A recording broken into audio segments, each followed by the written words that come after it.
The meaning of life. Depending on who you talk to, everybody's got a different idea of what the meaning of life is. I'm John Spade. This is The Egg for Wednesday, October the 6th, 2010, and I want to talk about these and everything else. So, when you ask somebody about the meaning of life, and honestly, when is the last time you had a chance to have an honest conversation with a friend and say, so, why are we here? Do you give it much thought? Personally, I think we're so distracted by everything that's being thrown at us, and between the job and some of us have families and we have projects on the side and we have organizations that we volunteer for, and we're caught up in technology, and then of course we want to, it's all the sporting events, and then you just start laying it all on, and you realize that there's probably not much chance to sit back and ponder ideas like the meaning of life. And I got to thinking about this because, you read the paper and you read about what's important. Nicole Ritchie's in town. And I'm like, who the fuck cares? This skinny waif of a celebrity, great. You became a celebrity because, and your talents lie, you were married to a DJ, you don't eat much, you're in town. This is news. And then you start going through all the information that's being thrown at you. I'm reading an article where this group out of Montreal did a study to show that desk jobs are upping obesity rates. Desk jobs have been around for, this is part of our cultural, like in the last 100 years, desk jobs are a big part of, society. It's how many people out there every day are sitting behind a desk? And now you're saying, well, this could be the reason that obesity rates are going up. Give me a fucking break. Obesity rates are going up because we make poor decisions in diet, and we're getting the wrong messages. And we're getting tons of, people aren't paying attention. We don't have enough time in the day to take it all in, to absorb it, to actually figure out what is going on and what is the meaning of life. Today I'm going to talk about stuff that is going on right now. It's current. Because I'm thinking about, when you think about ideas like the meaning of life, who takes enough time out of their busy day to really think about why we're here, what the purpose is, what's important? So the University of Calgary here in Alberta did a study basically on Alberta drivers. And we're talking about adult drivers here who are on our roads, who are driving around every day, and almost 90% of them failed a basic learner's test. This is the test that 14 and 15-year-olds go in and take to get a little piece of paper to say that, they can start their journey towards driving on our streets in vehicles that weigh 2,000-3,000 pounds that can go 120, 140 kilometers an hour. These are the same people that have their fucking heads down and are texting away while they're driving down main arteries in our city and cities all over North America. These are the people that are kind of fighting the idea that there would be a ban on using a cell phone in a car, because their lives are so complete and sunshines and lollipops that they really don't think about ideas like the meaning of life and what would we do if we weren't here tomorrow. I have a myriad of friends on Facebook. I should really say a myriad of acquaintances on Facebook, and one friend in particular, and every fucking update is sunshines and lollipops. Sunshines and lollipops. Like, man, life is so good. I know this person really well. I know there's a lot going on. It's complicated. You start peeling back the layers and you realize there's a person in there.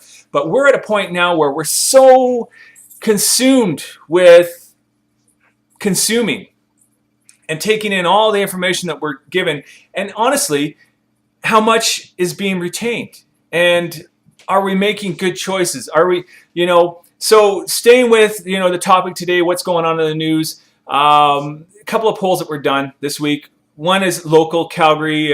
They did another poll. It's the second one in the last couple of weeks to show that the guy that all the media is saying is going to be the next mayor of Calgary, well, he's starting to slip a little.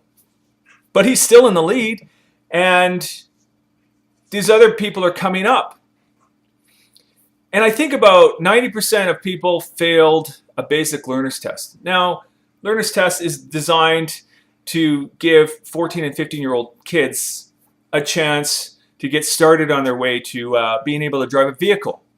Adults couldn't pass this test. So you're asking adults to make informed decisions about our political future, and a position where the person that takes this job is going to have in his or her control hundreds of millions of dollars, future jobs, future infrastructure. And you're telling me that these people are making informed decisions? These are the same people that a poll shows that 2/3 of Canadians back the long gun registry. Well, I'm saying those 2/3 of Canadians, maybe 10% of them are actually informed and know what the fuck they're talking about and understand why. You know, I don't have a problem with polls. I love the fact that we live in a democratic nation, but unfortunately, I think people are so distracted that they can't make informed decisions on anything. So they're just, you know, let's go with the status quo. And I think that's why media is so dangerous now. Because honestly, even with the advent of social media and being able to share ideas one-on-one over the internet, the media still holds the strong point where they are basically dictating what goes on in the world. And unfortunately, people, their minds are so weak because they're so bombarded, they're so distracted, there's so many other things going on, that when they open up the paper, when they turn on the television and they see what the news is feeding them, that's all they have the capacity to handle. So they have to take that. They're not really disseminating it. They're going, okay, this is what I'm being told. Meanwhile, oh, I've got this going on in my life. Okay, so that's true. Okay, so Rick McIver is the next mayor of Calgary. I can appreciate that. You know what? My life is so busy. I'm not going to go and vote because we already know what's going to happen. In the last vote we had here in Calgary, Kanye, who is the mayor on his way out, he took 80% of the vote. 80%. The staggering idea here is 18% of the population got out and voted. And you have to wonder why that happened. Are we so distracted in our own lives that we can't go out and do the basic things that are going to make a difference in our life? If this is the case, then how can we even contemplate ideas like the meaning of life? Because we're more consumed with people like Nicole Ritchie and stupid ass shows like Jersey Shore, who I might add, I watch it because I like a good train wreck as much as anybody else. We just don't have the time to make smart choices. And where are we headed? I think until we can actually take the time out to contemplate why we're here and ideas like the meaning of life, we're just going to keep going down this path. We're just going to keep getting dumbed down. And that goes for all of us, myself included, because unfortunately, there is only so much time in a day, and we still need to take enough time out of our day to enjoy life. That's my egg for today. Listen, guys, if you're watching, it's funny because I'm trying to follow what makes a good egg, what makes a bad egg. Why are people tuning in? Is it the day of the week? Is it because everybody sort of has similar things going on in their world? Or maybe I just really don't have people tuning in at all, except for the few that do give me regular feedback. And you know who you are. So all I ask is if you've watched the egg today and you've actually made it this far, could you hit the like button? Just a simple request. I'm asking because this will give me an indication of whether or not I'm spinning my wheels here, doing the egg every day. Maybe I should be doing an egg once a week. I don't know. That's it for today. Thanks for tuning in. Bye-bye.